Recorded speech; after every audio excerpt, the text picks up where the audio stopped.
দুপৰীয়াটোৰ গৰাজানৰ হত্যাকাণ্ডৰ তদন্ত কৰিবলৈ ঘটনাস্থলীত উপস্থিত হ'ল বিশেষ আৰক্ষী সঞ্চালক হৰমিত সিং।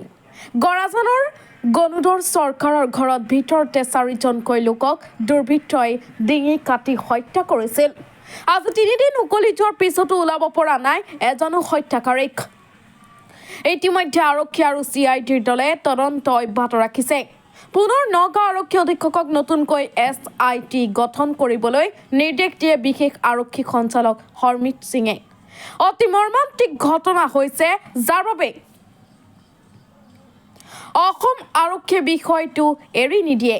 আৰক্ষীয়ে ইতিমধ্যে কিছু তথ্য প্ৰমাণ লাভ কৰিছে যদিও তদন্ত খ্যাতিৰ সংবাদ মাধ্যমৰ আগত কোনো মন্তব্য কৰা নাই।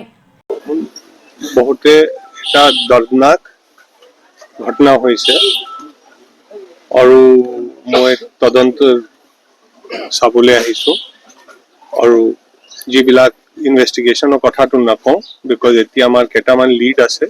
লিডটো এতিয়া SP সাহেবৰ তেখেতৰ টিম ফ'ল' কৰিব।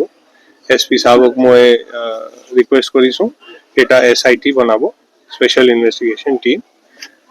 এনে চিনিয়ৰ মানুহ চুপাৰভাইজ কৰি আছে, কিন্তু এতিয়া তেখেতে SIT বনাব। আৰু কালি CID আৰু ফৰেনচিক্স আহিছিলে।